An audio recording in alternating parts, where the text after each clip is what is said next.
Einstein's theory of gravity has held for over a century. It has proven so reliable we stopped questioning it. We forgot it was a theory and mistook it for ground. Claudia de Rham didn't. In 2010, she and her collaborators solved a problem physicists had abandoned as impossible. They gave gravity mass. Their theory suggests that gravity has a limit, that at vast enough distances, gravity lets go. She wrote a book called The Beauty of Falling. The word intimate appears in it more than a few times.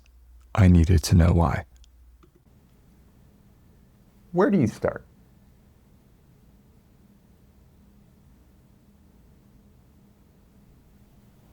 I think you always start inside yourself, right? There's always a question. Every morning you have a question. You ask yourself. I mean, the question changes, but it's always trying to find your place. I think we always try to do that. And whether it's your place, most of the time it's the noise of your everyday life that takes over. So it's your place in your everyday life, in the logistic of everything. But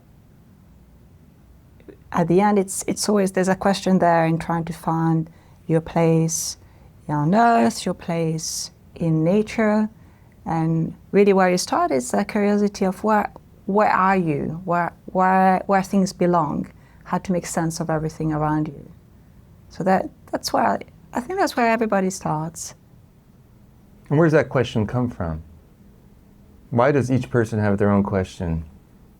They all have their own question, but I think it's sort of related. I think it's all trying to make sense of how you organize yourself with respect to everyone around you, how you organize everyone around you with respect to the bigger structure.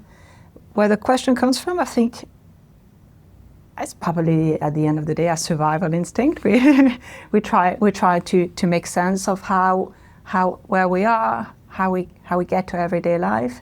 But I think we are quite unique as human in being able to push ourselves beyond the need of where we actually need to be. So that question is just curiosity. It's coming just from curiosity. I think there's no need in that question, and it just came. And sometimes things are just like that. It's almost a luxury. We have it, and it's not important. But in fact, we have been able to use that as a driver for humanity, as a way to push ourselves beyond any boundary, but beyond anything was conceivable, possible before, just because we follow an element of intuition, something which is not driven by the need, but more by the curiosity, I think. So I could not agree with you more about there not being a need, and yet you said survival instinct. And when I think of survival, I think of the need to run away from an animal. It has been a strength that we can push ourselves beyond the direct need so that we can build towards a bigger structure that we didn't need in the first place. And once we have reached that level, then we're used to this environment. We're also used to this ability of thinking beyond the box.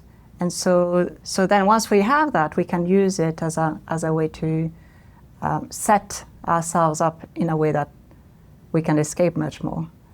You probably want to restart all of this. Are you kidding me? This is as good as it gets. I was just thinking it's like, I'm going to do a slow build, but no.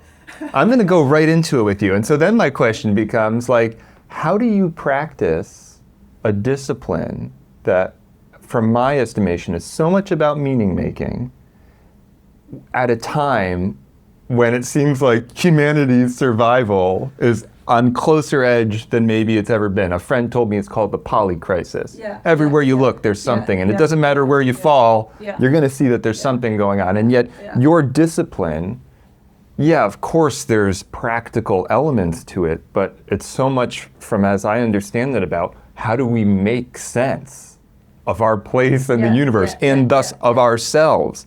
How do you balance that when it's like there's a polycrisis occurring? Well, it's to some extent, it's almost an escape. But I don't think it's just an escape. There's a level where nothing makes sense, and so you're really trying to go back to the root of everything and get yourself grounded into what you can rely on. These are the things you can rely on. These are the things that do make sense. Nothing else makes sense. I think for me, that's what drove me to that in the first place, is knowing that even if everything else is completely chaotic and doesn't make sense and may fall apart, yes, our own existence may fall apart, but in doing so, there is that stability of some elements you can rely on, even if it's just for a second before. But it's also not necessarily us going to be in it. No, but that doesn't matter. This is the thing. I think that's important, because I don't do this for myself. We are building experiments that we know we would not be there when the results come in. So it's like creating cathedrals. You know that you're setting up a legacy for the future. But just being part of it and just knowing that you can, for a second, understand some element of the structure of reality a little bit better, and you're part in the making of that understanding, that's in itself gives you all the sense you need, not for yourself, but for humanity, and even for beyond humanity. It's not for us, really. It's not for myself. Is it for anything at all, or is the process itself the goal? Oh, yeah, to some extent it is. Hopefully, maybe, ideally. To some extent it is. To some extent there is a bit of a game there, that when things do make sense, when you see that there's a structure and you can follow it through and something is unfolding which does make sense, then the process itself is beautiful. But I think just being able to get a bit further in this pursuit of knowledge is important. Even though it's endless and bottomless and can keep going on. Yeah, well, that's okay. It's not in the pursuit of a finality. It's a pursuit of going deeper and not reaching a point in itself, but getting deeper and deeper in this structure of reality. So one of the things I loved about your book was the honesty and insight into the human practice of science. One human tendency that seemed to be a pattern in your book is when we go to coherence too quickly. Yes. It's like, oh my God, this would be so great if all of this worked together. Yeah. And the risk is like, oh, but I want to exclude that, because if I have to include that, it would mess up this beautiful thing that I seem on the cusp of being able to capture and contain. I think you're absolutely right that there's a tendency in wanting to bring everything together, and there's an element of unification. We talk a lot about unification, and that's a drive. This is something we would all like to reach because it seems simpler. And I think there's a drive towards getting to simplicity, but we all understand that to reach a point of simplicity is not going to be simple, and it's going to be all of those complications that go along the way. And I think that is one of the pitfalls, that is one of the risks, that sometimes when things become so complicated, they shield away some element of simplicity that is behind it. We often go away from that because we don't, it's not that it's difficult, it's not that it's challenging, it's not that we don't have the tools to analyze these things, it's just there's a level of aestheticism as well in science. And so if things become too messy, we typically tend to steer away from that. And sometimes it's just because the way we're going through the process it's painful, and we have to go through a cloud, we have to go through all of this confusion and not understanding how to structure everything. And it's part of the process to push ourselves through this and really seeing things as ugly as they are. Just a little bit like going inside your human body. It's going to be really messy, and you need to understand all of this. You need to understand all of the structure and allow yourself to be confused, and allow yourself to remove away any preconception of how you would want things to be. There's a drive for coherence, and then when we see an element of coherence, we like to latch onto that and want to make sure everything follow that pattern. But things are never that simple. When you first submitted the paper for peer review, you had people insulting you and undermining you and questioning your role within this discipline. So I think that goes back straight to the beginning. Is why are you doing this? And I think if you're doing this because you want to impress your peers, because you want to have their respect, then you probably will give up. But if the reason you do that is because it's just for the beauty of that structure in itself. It's just because there's a passion in understanding that element, and that no one can take it away from you. And if you know you understand something, and if you know that you see something there, which even if it doesn't fit into the grander framework that you would hope it would, and then it doesn't matter whether it will fit the bigger picture, whether it will fit the bigger conception. It doesn't matter what people think about it. If it's right, it's right. And that is why doing it with mathematics is so good, because if it's right mathematically, then it is right mathematically. But it's even so wild because in this particular example, you had the math and you had mathematicians reviewing your math, and your math was right, and even with something that was technically provable, and how much of life is provable? Very little. But even with something provable. Yeah, that's the human nature for you. So I think there's another insight there about human nature, about how much we resist things that force a change. Resistance to some level is good. It creates stability. And the reality is, if every 2 seconds someone else came along and said, no, we have to start all over again, then we wouldn't get anywhere. We would do something like this for 2 seconds, and then after that, we'll go somewhere else. So resistance is important, is an important part of the process, so long as you can go beyond that at some point. And that's when it becomes tricky. That's true. It sounds like you're proposing a healthy relationship between order and chaos. Yes, that it's if it's yes, order for too long,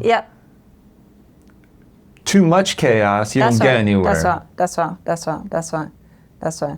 So it's very much which part of the chaos and how much of it are you going to accept and compromise your stability for? Because in principle, we could just be satisfied with the level of stability we have, our level of understanding, and say, well, that's good enough. And people ask me that all the time.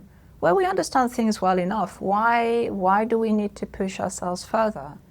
And so maybe they don't. You don't worry. But we do, because in the end, that level of stability is only going to be valid for a while. And at some point, we know that things starts going down. And we know we're reaching points in our understanding of nature where it's not good enough.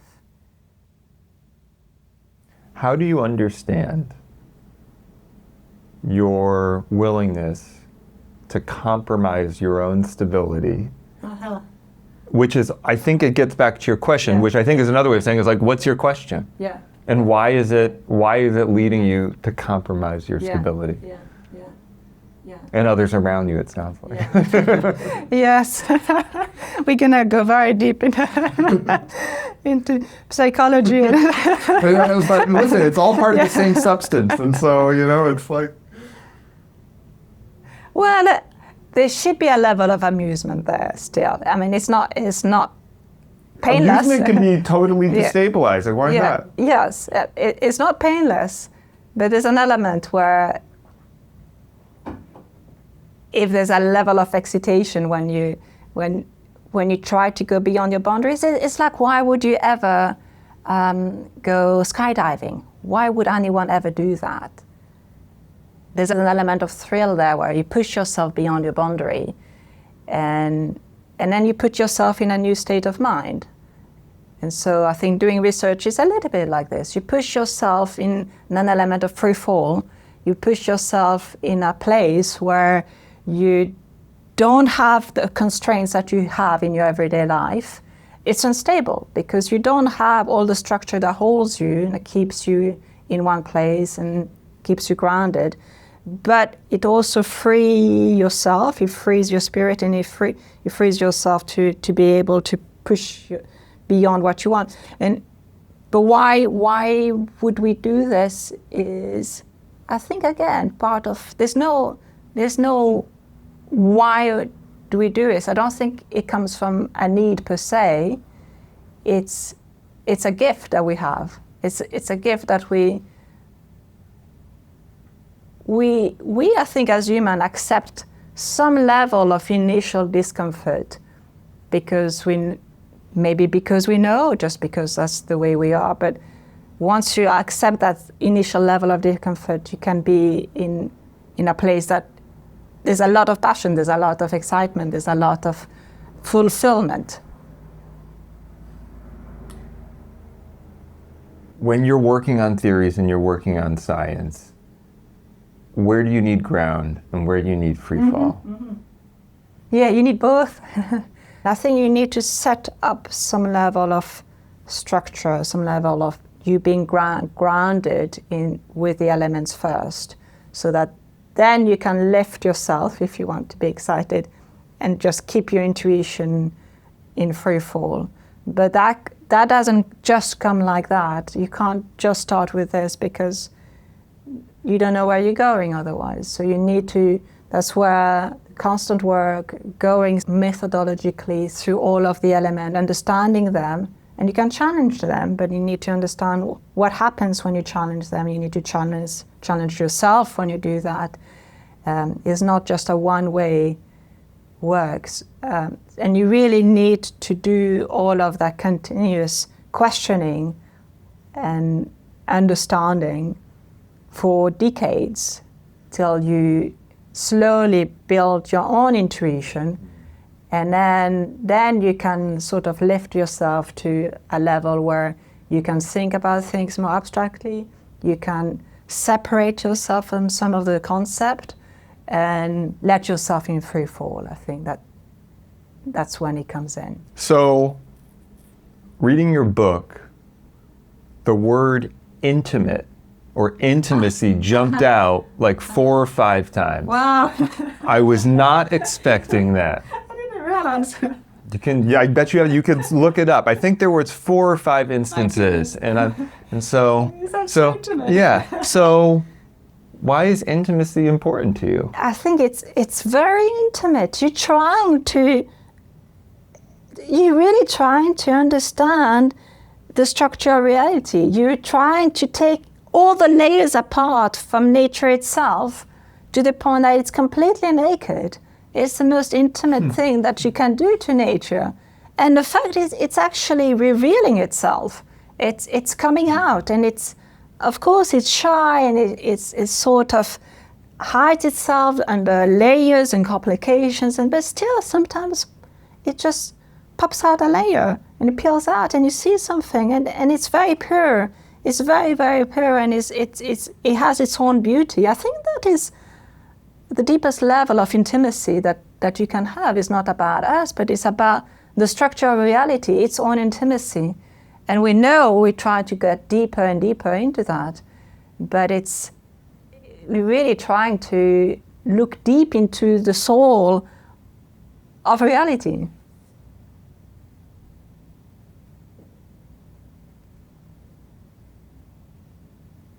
How does what you said translate between 2 people?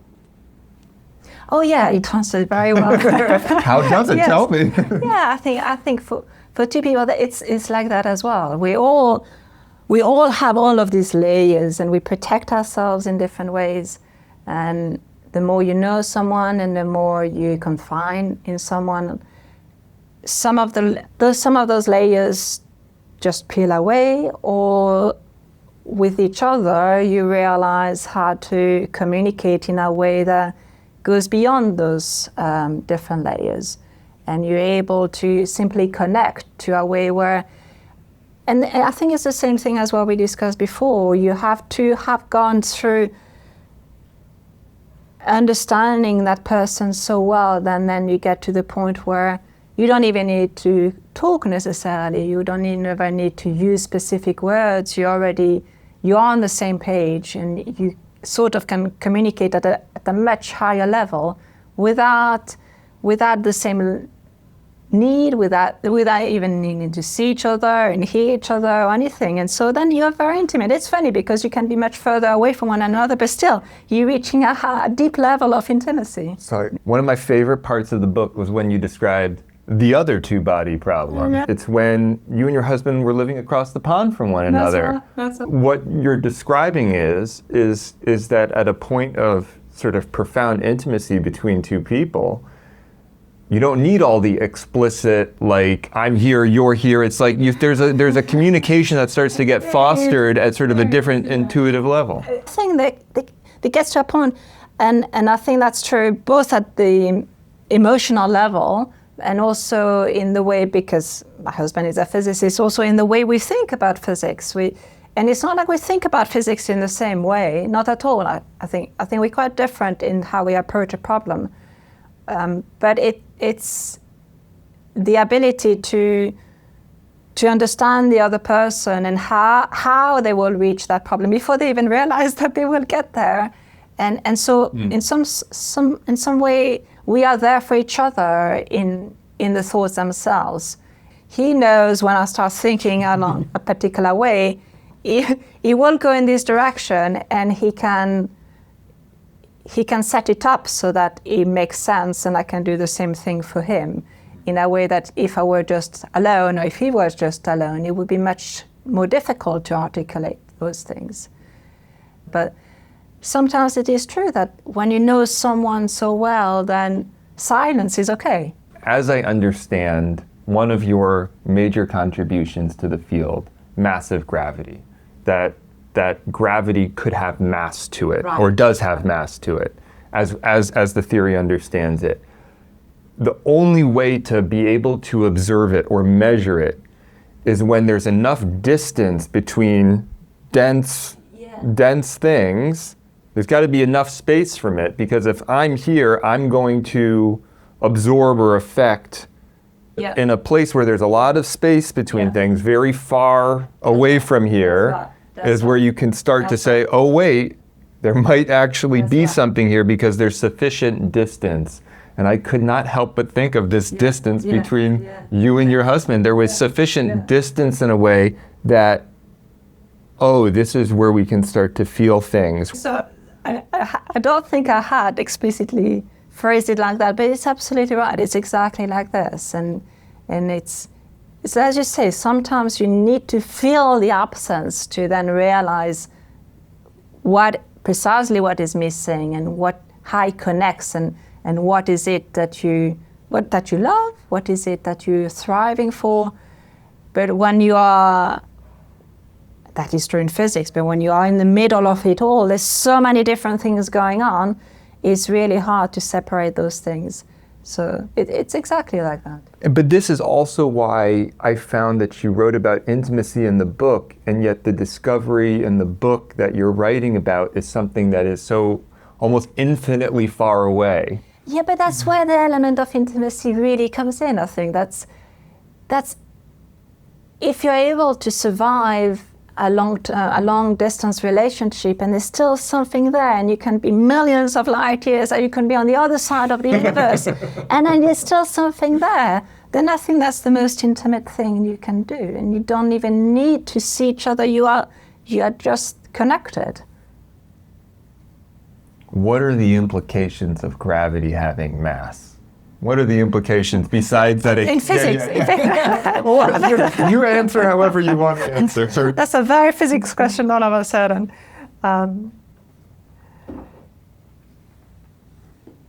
Ideally, the reason we started looking into this is really coming from the idea that everything has a limit. And I think that's why you're asking the question. Everything would have a limit. And so there would be a limit to this intimacy. From the physics point of view, it would mean that indeed when you go to to absence, or to things where you have space in between, that's really where you start seeing the difference. But also what it will do is let gravity go. That's the way I try to explain it, but it will mean that gravity wouldn't have such an infinite reach. Gravity wouldn't be able to connect things as such big distances away from one another, and it's not really the distances that we are worried about, it's the time scales of the universe. And at the moment, the way things happen at the very beginning of the universe, they still have profound effects possibly in how we are thinking about the universe the way it is right now. But if gravity has a mass, there is an effect where you sort of, it's almost like you're losing memory to some extent. There's a point where you start forgetting, and it's sad, but maybe that can explain why you don't need to be so obsessed about every single thing since the beginning of time, or since the infinite beginning of time, because at some point you can just let go. So there's an element, once you embrace this, there's an element where you can be a bit more relaxed, because you will only affect some finite region, you only affect some finite environment, and you don't have an effect till the end of time and till the end of eternity and for forever in space. I think we're experiencing day by day things that were once ground. It's actually just a rug. It's been pulled out from beneath us. A lot of people are in free fall. Yeah. The points of orientation that once served are no longer there. What's your relationship to sense and to nonsense? I feel a little bit like when I was learning to fly, and you put yourself in a situation where you're gonna fall, and then you need to change your habits. You need to change the way you start holding on to things, to the point that they have to become second nature, and you're able to make sense of that new reality. So if you are in free fall, if you are stalling with a plane, your instinct would naturally make you want to do things which is probably the worst possible thing you can do, and is just going to precipitate your fall. And I think that's what happens, right? When you pull the rug behind you, or when you're in a situation where all of a sudden everything made sense, and all of a sudden you just apply the same rule, and that just makes things worse. It's very unsettling, but you need to retrain yourself to make sense of what is it you can hold on to. And I think that in my work is exactly what we tried to do. The laws were different, the structure were different, and the way we need to set up the walls and the structure of this edifice had to be different. It's slightly different rules, but once you understand in that whole mess that there are still rules, they are different, and there are still things that you can rely on, then you can slowly restructure everything and reset your instincts so that this is the new reality and you can make sense of this. I think we do that really well as human in probably a very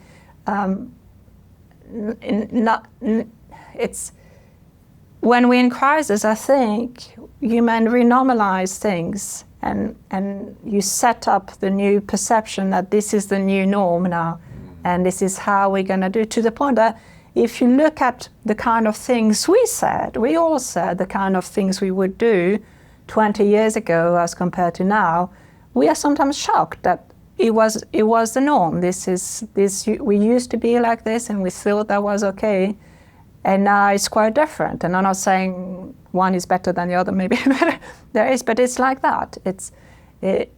I think we have a very good capability of readapting to a new environment.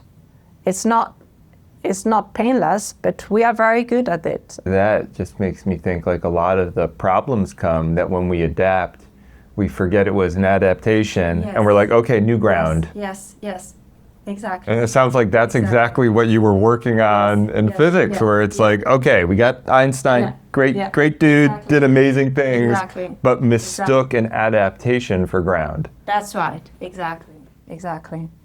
That's exactly right, yeah. And now it goes back to exactly what we were talking at the beginning, that we need a bit of this. We can't change every 2 seconds, So we need to hold on to things and we adapt, but that doesn't mean that what we have adapted to hold on to is necessarily the real structure. We've just been very good at making ourselves believe that that's what it was, and that was our ground. And in some ways, maybe you were particularly lucky to be born at a time where Einstein had laid the ground long enough for you to come and... Absolutely, absolutely.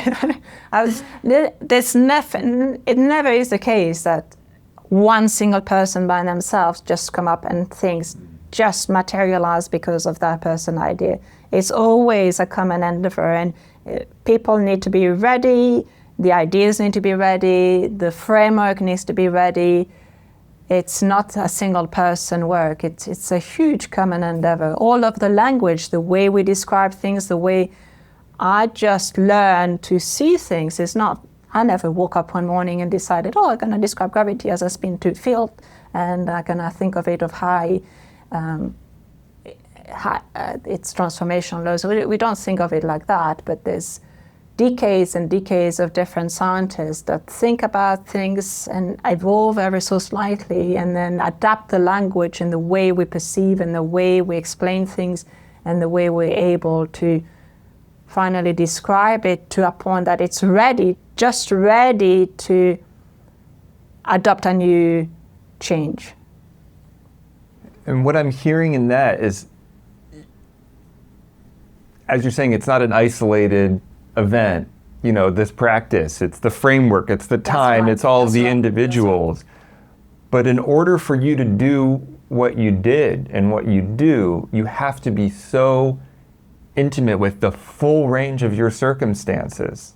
The full range with the theories, with the personalities, even with the academic institutions, or else you're not going to be supported to do it. With your partner, so you have domestic support and scientific support. It's you got to be engaged with all of it. That's right. Yeah. No, it's like this. I mean, it's the birth of anything, right? The birth of an idea. Any idea you have, it's an incredible setup that made that possible. And yet it happens all the time, but it's a miracle in itself. Every single idea we have is a miracle in itself. It's just like every single thing that happened, every single human being that was born. The circumstances for this to happen that is just right are incredible. The number of failure that there is in every human being born is incredible. The number of failures that there are in every idea that we have, the number of millions of failed ideas that there is in my head. And yet every so often there's one little idea that was there not just because of what happened in our head, but because of all the environment, and that just made that idea possible. I think in the end it feels like it's just an electric transfer, it's just a neuron pattern and that's it. But there's so many billions and billions of those that happen all the time, and all of them fail aside from one every so often. And most of those ideas are bad ideas as well. Where do we draw the lines? I think that's what I'm trying to understand. And I think it's, in how we connect with one another, in how we connect with the universe. How you connect to your work. And how I connect with my work, and how still we can operate independently. Exactly. That's the question. Yeah, that's a good question. I mean, of course, fundamentally, we're all connected, but it doesn't mean that you need to understand everything else with infinite precision to being able to focus on a subsystem and make progress and actually understand that subsystem, call it my consciousness or call it my evolution, to sufficiently good accuracy, and almost to the point where some of the subtleties that come from the fact that we connect with each other, with the structure of reality, with the universe, or the universe is its manifestation in our own reality. I think some of those are technically true, but they're so weak, it's such a small effect that it's still fine to consider some level of isolation. Understand that we're never completely isolated, but we also need to understand that someone who is on the other side of the planet right now, yes, technically I have an effect on them, but I don't think they're waiting to hear from me before they decide whether or not they want to cross the road. And so they have some element of independence. And I think that's a beautiful thing, where there is some ability to decouple between different scales, between different phenomena, and being able to analyze things to some level in isolation. What has been the most difficult thing in your work that you've had to let die, that you've had to let decay, that you wanted to hold on to, but ultimately you decided that time was up? There are several ideas. I think the hardest one was probably the idea of playing with extra dimensions. And it's still there, and I think it's hard to let go, because there's an element where it's almost playing with you. The real question is, why are we perceiving the dimensions we are perceiving and not more dimensions? Why is this our reality? And once you start thinking about it, it feels very imprisoning, because you think we are very limited in what we can think about, when in reality there would be so many other things. It's like you realize there's so many different colors. And once you start seeing those colors, and if someone tells you, okay, now you forget about all of those colors, they don't exist, it feels very, you feel like half of your soul has died, because you were thinking about all of this different way, and is no longer the case. And so I had done a lot of work in trying to understand, if there were those extra dimensions, how would they affect us? How could we see them? Our whole cosmic history, the way our universe has evolved, may actually just be a journey, our journey through those extra dimensions. And it could be quite nice, in fact, and we could understand a lot about the structure of our universe by thinking about how it has evolved into extra dimensions. 20 years ago, when I started my PhD, there was still a possibility that there could be extra dimension that could even help us. And now our understanding of particle physics and how that connects with gravity is so much better, and has been probed at CERN, for instance, so well, that a lot of those possibilities we had to let go. They're simply not good possibilities anymore. It's not wrong ideas. The ideas are really nice. It just doesn't happen. That's not what is happening. We can see those effects are not present. This is not how nature has decided to manifest itself. So it's almost as if it was an averted story. It's a beautiful story in itself, and it's mathematically consistent, and it's really, really putting together lots of different things. And simply, it was not meant to be. So you have to let go. And with that, I have to let go of this interview. Thank you so much. Thank you. I am so grateful. Hey, thank you. It was such a pleasure. That was a bit more philosophical than I'm used to.